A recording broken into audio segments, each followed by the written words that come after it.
Sim. Bem-vindas a todas, a todos. Esse mantra que tocou agora, coloquei para vocês esse vídeo, né? De reverência à Mãe Durga. Eu vou deixar o link lá no grupo para vocês.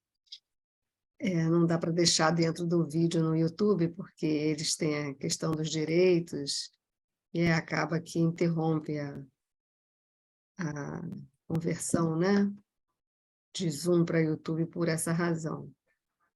Mas aí eu sempre deixo em 2 lugares, eu deixo no grupo o link e deixo também nas descrições do próprio vídeo do YouTube, vai ter também a descrição, na descrição os links dos mantras, né? Então, quando vocês forem rever os encontros do Navaratri, vai estar sempre lá nas descrições dos mantras que foram tocados e colocados durante o Navaratri.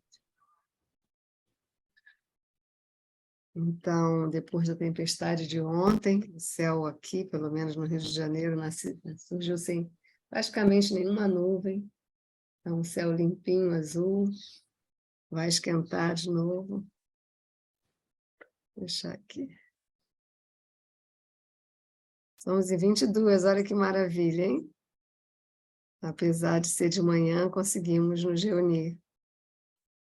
Pelo menos a metade do grupo está aqui. Dashera, né? Dashera acontece no Dashami. Vou compartilhar aqui com vocês esse mapa desse momento. Então, vocês podem ver que a Lua está aqui, porque agora é dia, né? Então, o Sol está aqui surgindo. Quando for meio-dia, o Sol vai estar aqui, nessa parte. E a Lua vai para cá. Então, hoje à noite, a Lua já vai estar bem no alto. Hoje é o Dashami, a décima noite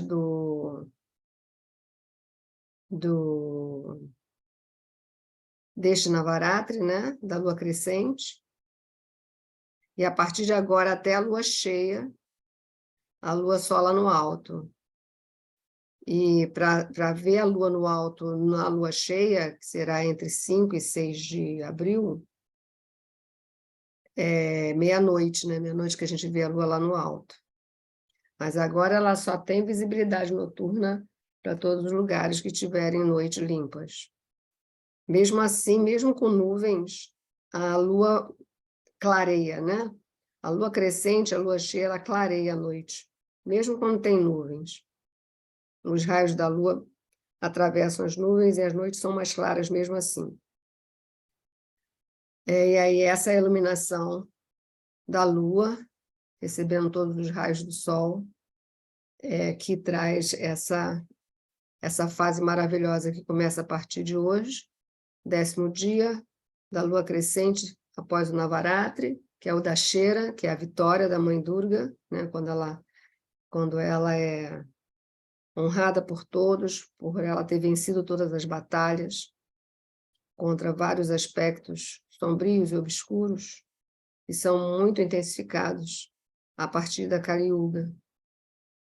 E amanhã o Ekadasi, que se recomenda, até para fechar melhor ainda o Navaratri, jejum completo, ou quem não puder, jejum com água, e quem não puder, só água, frutas, quem não puder, só frutas, legumes cozidos. Os legumes, as verduras cruas não são recomendadas, porque aumenta a vata. Em jejum não se recomenda os crus, né? As verduras cruas, a tal da saladinha. Não é recomendável porque intensifica a vata. Mas pode comer legumes cozidos. E quem ainda achar que é pouco, também as frutas secas e os tubérculos, né?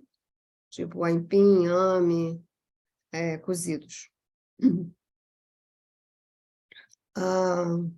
Até as frutas também são melhor é melhor que sejam ingeridas também cozidas ou assadas, né? As frutas, maçã cozida, maçã assada, banana, essas frutas assim, se for fazer amanhã, porque aí conclui toda a purificação.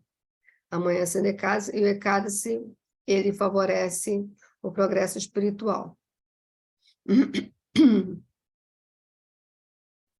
E aí depois teremos o Duodasi, que também é o 12º dia da lua crescente, após o Navaratri, uma data também, um momento também muito bom. Aí depois teremos o Trayodasi, o Chaturdasi e finalmente o Purnima, que é a lua cheia. Então, só a gente ir acompanhando.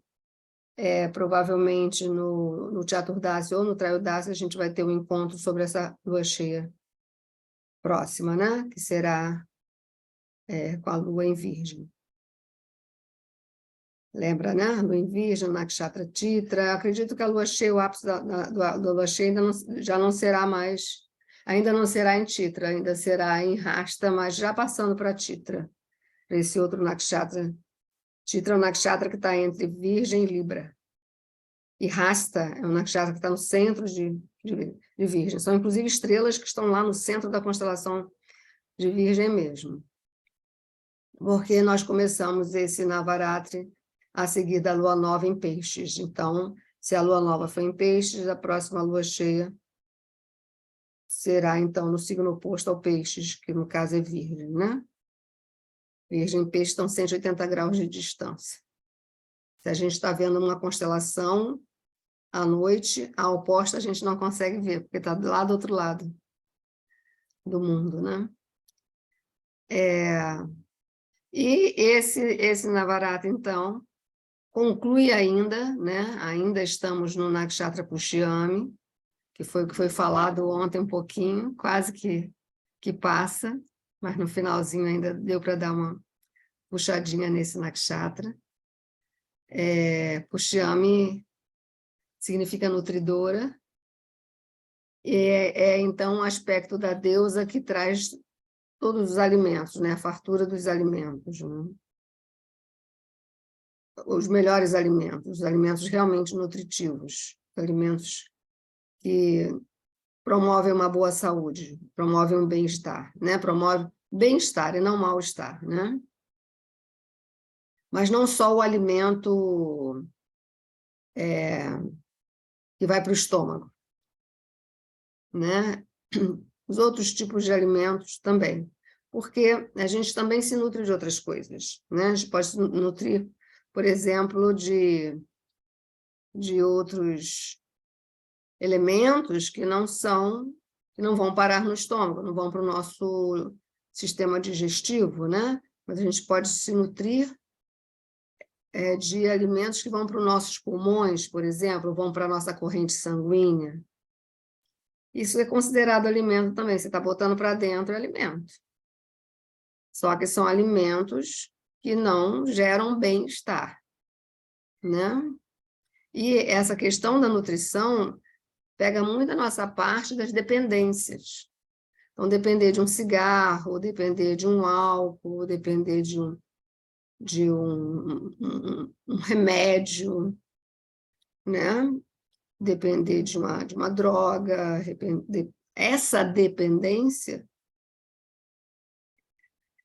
tóxica, ela é nociva, né? Porque assim, eu quero me iluminar, não quero mais encarnar, não quero uma próxima encarnação, né? Como não, é preciso que haja várias encarnações. Muitas encarnações são necessárias até que a ficha caia. E a gente, então, se proponha a se nutrir de forma sadia, né? Essa questão é a dependência. Às vezes até a dependência de certo alimento, né? Que não gera bem-estar também. Não consigo ficar sem aquele alimento específico. Se eu não comer aquilo, eu morro. Essa dependência. E a dependência, ela pode também ser entre pessoas. Sem essa pessoa, eu não vivo. Sem essa pessoa, eu morro. né? Por que isso? Porque você está se alimentando dessa pessoa. Ninguém merece ser alimentado por ninguém, né? Existe esse tipo de alimento dependente, né? Devemos nutrir uns aos outros, mas não nutrir de um modo que esse outro se torne dependente. Nutrir para que o outro seja forte e independente, e não fraco e dependente. Distinguir esses dois tipos de nutrição. Esse é um assunto do Nakshatra Pushyami, que é representado por um úbere de uma vaca, quando aperta e sai aquele jato de leite no balde. Alguém já viu essa cena? Né? De ordenhar a vaca, e aí sai aquele jato de leite. Então, esse é o símbolo principal do Nakshatra Pushyami. O outro é um ramalhete de flor, que é uma oferta sadia, né? É um reconhecimento, é um ato de gratidão, ou de honrar outra pessoa, ou a si mesmo, né? Fazer um belo arranjo de flores em casa, né? Ou no escritório, ou mandar flores para alguém. Então, Pushyami é um nakshatra muito de oferta, de doar. E a vaca é um símbolo sagrado na Índia, né? Não é o único animal sagrado. Na Índia, todos os animais são sagrados. O que incomoda ao ocidental que a vaca também seja sagrada, porque os ocidentais querem comer a vaca. Por isso. Então, ninguém vai querer comer camelo, elefante, né? Mas o elefante é sagrado, já, o crocodilo também é, né? A serpente também é. O que incomoda é que a cabra é que a vaca seja sagrada, né? Na Índia, todos os animais são sagrados. A vaca ela tem um lugar especial por dois motivos. Pushyami nos faz falar da vaca. É um nakshatra que nos faz falar da vaca, né? A Santa Vaca, que ela tem muitos significados, né? Chamada de Kamadhenu, né? Que é a vaca celestial, que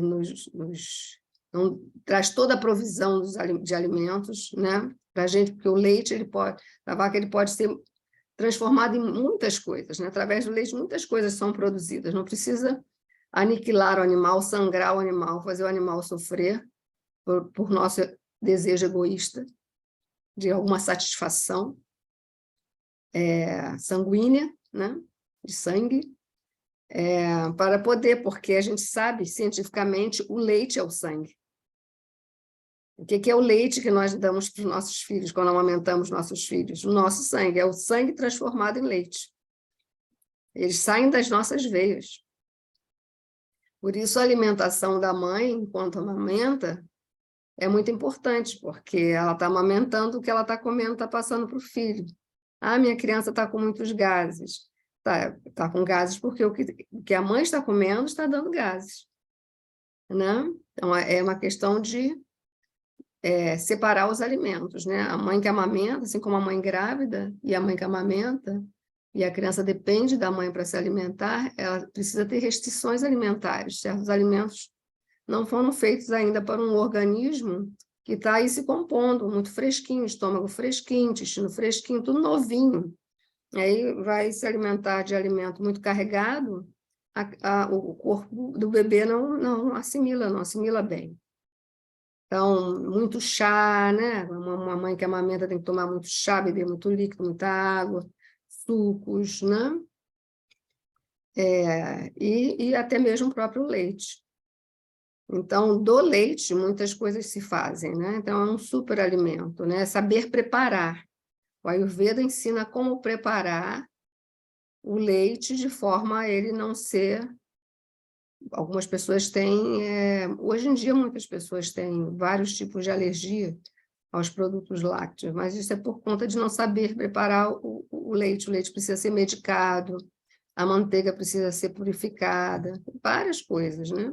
São ensinadas no Ayurveda no trato do leite, né? E das preparações que são feitas a partir do leite. E o leite industrial, logicamente, já é um leite que já perdeu todo o sentido dele, né? É uma diferença você poder ter esse leite que é ordenhado. Então, a vaca, como mãe, é uma das 7 mães nos Vedas, se fala sobre 7 mães, uma delas é a vaca.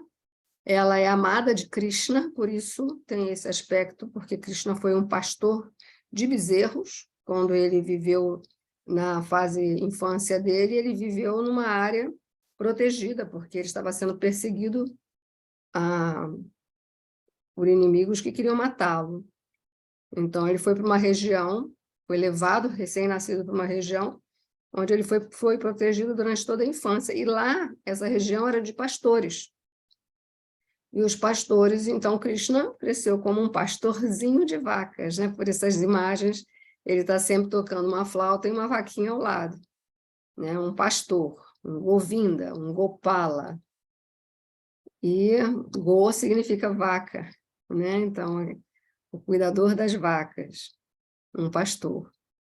E outra razão é que a vaca ela é o símbolo do planeta Terra, porque o planeta Terra nos dá todo o alimento que precisamos. Então, ela representa também a Mãe Terra. Existe uma história no Bhagavad Purana sobre o descendente de Arjuna, que é o rei Parikshit, é neto de Arjuna, e ele, nas suas andanças, ele se depara com a própria personificação de Kali Yuga, onde vestido, né, de rei, mas era um disfarce, na verdade, e ele estava ali cortando as patas de um touro, já estava para cortar a 4ª pata, quando Parikshit chega e fala para que ele pare de fazer esse ato hediondo. Ao lado desse touro tem uma vaca chorando. Então, nessa história, se resumindo, porque ela é longa, nessa história a gente entende que o touro representa o Dharma. O touro é o próprio Dharma e a vaca é a Mãe Terra. Então, em Kali Yuga, os pilares do Dharma são quebrados. Os pilares do Dharma são 4. Quem lembra, quem estuda comigo há muito tempo, vai saber dizer. Quem lembra quais são os 4 pilares que sustentam o Dharma? E sem eles, o Dharma não resiste, ele não dá conta. Então, isso cabe a nós manter essas estruturas. Alguém lembra?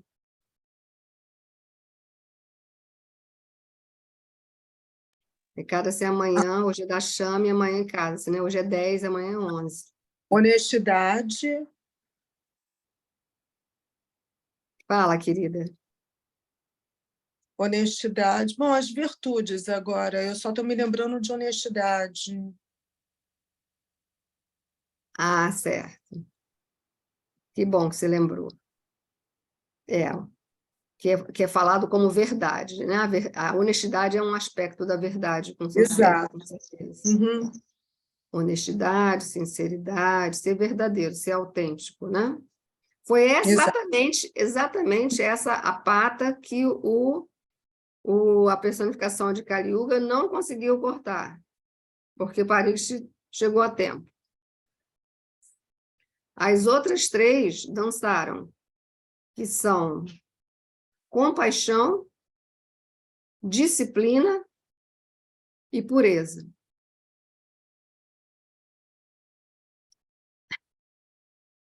É muito difícil manter esses outros 3, quer dizer, significa assim, que a verdade ainda está disponível.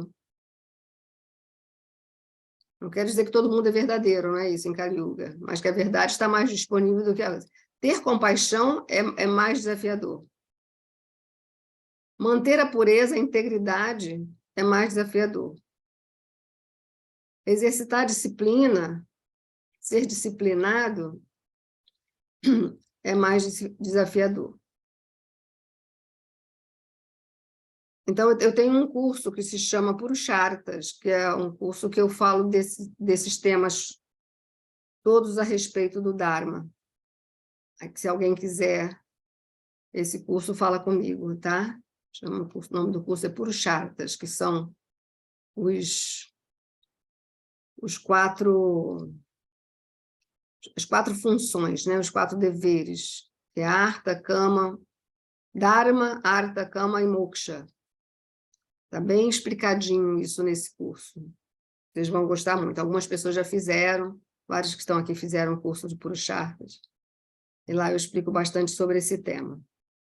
Aí, voltando para a Pushyami, por ter essa relação com a nutrição, ela é representada, então, pelo úbere da vaca, né, com o leite saindo, também pelo ramalhete de flores, e também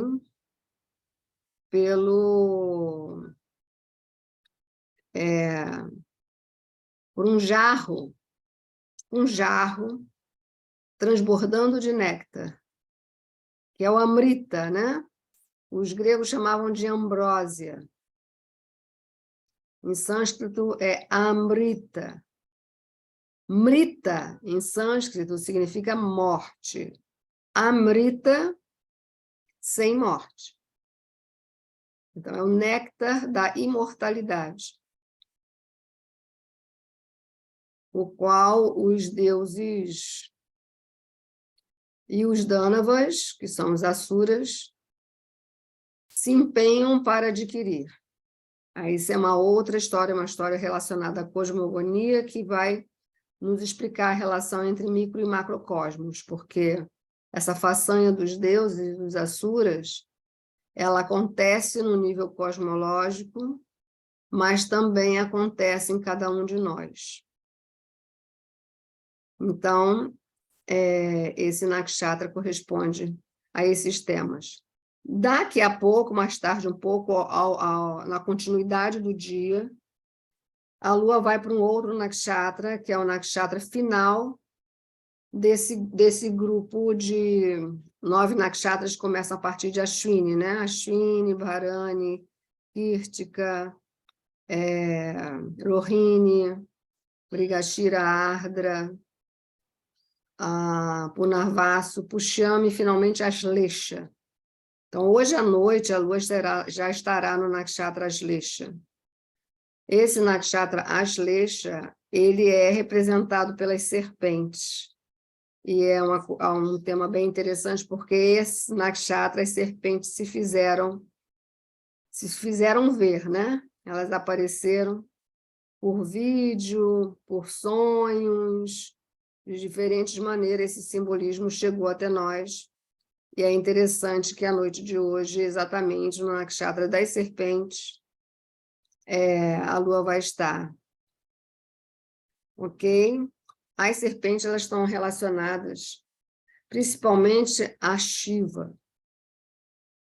Existem muitas outras histórias, como falei para vocês um pouquinho sobre isso, muitas outras histórias nos Puranas que correspondem a serpentes.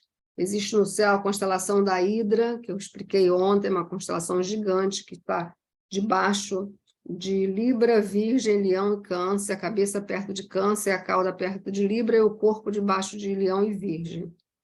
Existe também a constelação de Ofiuco, que está entre Escorpião e Sagitário, também conhecida como o Serpentenário. Ofiuco, na mitologia grega, foi um médico, ele descobriu o antídoto do veneno das serpentes. Existe também a Kundalini, um estudo dentro do Tantra, né, o despertar da Kundalini. Esse mito da agitação do oceano de leite, onde o néctar da imortalidade é extraído. Fala-se também da serpente celestial chamada Vasuki, inclusive ela faz parte dessa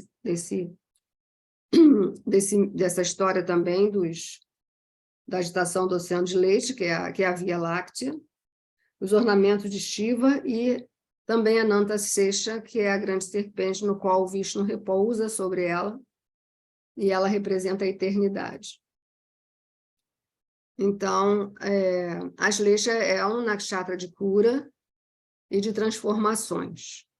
É o nakshatra que traz a cura de toda a dor. Então, devemos nos mover, né, nos contorcer O movimento ele é necessário para que as dores sejam eliminadas. Então, vamos compreender isso em vários níveis também, né? Esse movimento sinuoso da serpente, o que isso tem para nos ensinar. Falando das serpentes, tem duas histórias que eu quero ler para vocês. Todas duas relacionadas a Rama, que foi festejado ontem, o Rama Navami, para a gente concluir, então, o nosso Navaratri. Durante o exílio de 14 anos, o príncipe Rama, sua esposa Sita e seu irmão Lakshmana tiveram que ir para a floresta. Um dia, Rama e Lakshmana viram um veado dourado, mas que, na verdade, era o Asura, rei de 10 cabeças, chamado Ravana, e ele raptou Sita e levou ela para o seu reino, Lanka. Lanka é Ceilão, né? Depois voltou a ter o nome novamente, Sri Lanka, mas passou muito tempo sendo chamado de Ceilão. Uma ilha lá no sul da Índia. E com isso, Rama não pôde achar Sita em lugar nenhum, então ele orou para Durga. Ele falou, ela falou para ele, a Durga, que falou para Rama que ela estava em Lanka. Então, com a ajuda de seus amigos Hanuman, que é o deus macaco, Rama e Lakshmana alcançaram o reino de Ravana. E lá começou uma batalha. A certa altura, Rama até cortou a cabeça de Ravana, mas, para sua surpresa, uma nova cabeça aparecia no lugar. Rama cortou a cabeça do Asura outra vez, e uma nova cabeça aparecia. Depois disso tudo, Ravana já tinha muitas cabeças. Cada vez que uma se perdia, outra aparecia. Então, o que Rama fez? Ele adorou a poderosa deusa guerreira, Durga, e outros deuses apareceram e abençoaram as armas de Rama. Armado com essas armas, Rama retornou à batalha. E ele pôde, então, atirar uma flecha divina no umbigo de Ravana. E, finalmente, o rei Asura caiu e não mais retornou. Rama, que é o avatar de Vishnu, orou a Durga.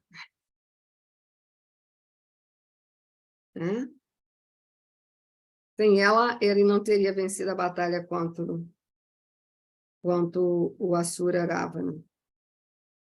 Outra história que é de Ramachandra junto ao Senhor Shiva. A adoração do Senhor Ramachandra ao Senhor Shiva é um exemplo de Naravati Gata Vichara, um doce passatempo que parece humano. Como afirmei antes, Rama representou o papel de um ser humano comum que, diante do desafio de cumprir a difícil tarefa de atravessar o oceano para chegar a Lanka, ele adorou o Senhor Shiva em troca da capacidade de fazê-lo. O Senhor Rama, então, instalou uma linga de Rameshvara Mahadeva e passou a adorá-lo pensando: pela misericórdia do Senhor Shiva, poderei cruzar o mar. Na verdade, ele tinha poder suficiente para atravessar o oceano num instante. Mas representou um papel com o intuito de inspirar as pessoas comuns. Ao presenciarem aquilo, as pessoas julgaram, então, que Rameshvara Mahadeva era, de fato, o senhor de Rama, tanto que seu nome era Rameshvara Shiva. Então surgiram os semideuses que declararam: tanto Rameshvara Mahadeva quanto Rama são a mesma coisa. Não há diferença entre eles. Ambos são Ísvara, ambos são Deus, ambos são o Supremo. Então as pessoas pensam que Rameshvara é o senhor de Rama. Mas não é bem assim. Naquele momento, o próprio Senhor Shiva manifestou-se da linga e exclamou: não! Procurem compreender esta verdade. Ramesvara significa aquele cujo senhor é Rama. Rama é o meu senhor, disse Shiva. Os passatempos do senhor Rama, acontecidos numa era anterior, chamada Treta Yuga, são narrados no Ramayana, Srimad Bhagavatam, Puranas e Ramacharita-manasa. O demoníaco rei Ravana sequestrara a esposa de Rama, Sita Devi, e a levara para Lanka. Antes de descobrir o paradeiro de Sita, Rama chorava agoniado, enquanto Lakshmana, seu irmão, tentava consolá-lo. Quanto mais Lakshmana se esforçava para apaziguá-lo, tanto mais amargo ficava o pranto de Rama. Neste estado de espírito, ele suplicava junto às árvores, criaturas da florestas, e até mesmo ao rio Godavari. Assim era o seu apelo às árvores da floresta Panjatavi. Ó Panjatavi, ó Godavari, você viu a minha querida Sita? Porque ela me deixou? Por conta de sua tristeza inconsolável, o Sr. Rama enlouquecera. Naquela ocasião, o Sr. Shiva e sua esposa chegaram à floresta de Dandakaranya, onde o Sr. Rama estivera vivendo com Sita e seu irmão Lakshmana há 14 anos. Em cumprimento à ordem de seu pai, o rei Dasharata. Portanto, Shiva presenciou os passatempos divinos do Sr. Rama e, testemunhando-os, comoveu-se a ponto de seu coração derreter. Prestando reverências plenas, com todos os membros de seu corpo tocando ao chão, glorificou Rama assim: ó, de tão belos e maravilhosos que são, estes passatempos derreterão o coração de qualquer pessoa que os presencie. Em seguida, circundou os arredores daquela área, chorando em virtude das emoções transcendentais de pesar, suscitadas pela saudade e manifestas nos passatempos do Sr. Rama. Shiva já estava prestando seus últimos respeitos, pronto para voltar a Kailasa, quando Sati lhe perguntou. Quando a esposa de Shiva perguntou: meu querido esposo, para quem está prestando reverências? O Sr. Shiva respondeu: Sri Rama é minha deidade adorável. Eu o adoro sempre. Sati disse: pela minha percepção, Rama é igual a um homem comum chorando pela esposa. Se mesmo eu sei onde Sita está, como ele não sabe? Porque está agoniado. Parece um fraco. Não é forte o suficiente para recuperar Sita? Na certa, um homem comum e não Deus. Por que você o honra tanto? Sr. Shiva disse: você não entende. Você não entende que Rama é a suprema personalidade de Deus. Se não acredita em mim, submeta então Rama a algum tipo de teste e descubra você mesma quem ele é. O Sr. Shiva foi então descansar debaixo de uma figueira da Bengala, a uma pequena distância dali. Sati, por sua vez, acionando o poder místico que lhe era inerente, assumiu uma forma igual à de Sita. Dirigiu-se à área onde Sri Rama, sofrendo de dar dó, procurava por Sita. Se aparecesse diante de Rama, em seu disfarce como Sita, pensou ela, ele viria abraçá-la, no júbilo de seu alívio, acreditando ter encontrado sua esposa.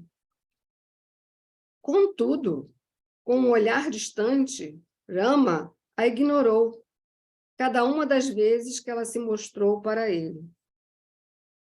Por fim, ele disse: mãe, por que perambula sozinha pela floresta? Onde está seu esposo Shiva? Sati ficou atônita e amedrontada, sem atinar como Rama sabia quem ela era de fato. Ajoelhou-se perante ele em reverência, mas naquele instante não viu mais as árvores, plantas e animais selvagens da floresta. Ela viu, sim, Sitarama, em todos os cantos e em tudo. Para onde quer que voltasse os olhos na floresta, via somente Sitarama, Sitarama, Sitarama.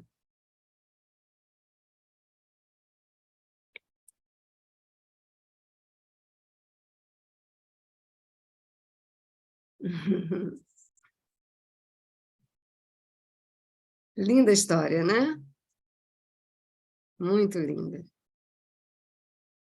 Que a gente possa ver Sitarama em tudo, né? O casal divino em tudo, em todas as coisas presentes, tudo. Deus e deusa. Deus e deusa. Não deixem Deus sozinho. Ele tem companhia. Ok, queridas. Se tiverem alguma coisa para perguntar, encerramos, então, o nosso Navaratri desse semestre, que tem uma excelente estação, outono e primavera, com muita calma, muita coisa boa acontecendo, sonhos realizados, proteção para todos, saúde, amor e alegria. Namastê. Deixa eu ver aqui o que o pessoal falou, deixa eu tirar aqui um pouquinho. Eu esqueço de tirar compartilhamento.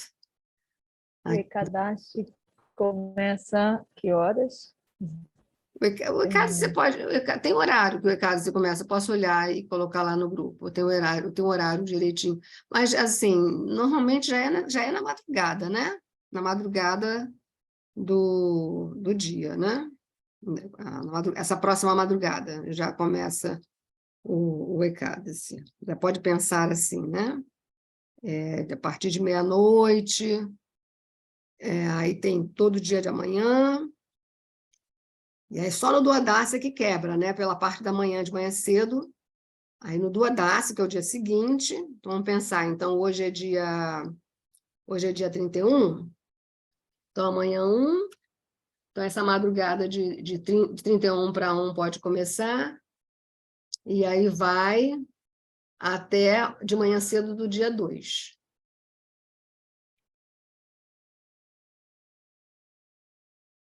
Eu tenho um calendário assim que é eterno, né? Que só tem o dia e o mês, não tem ano.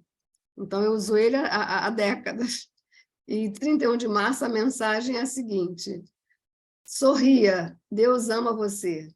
Sorria sempre e os outros também sorrirão. A mensagem de hoje. Depois eu tiro uma foto e mando para vocês.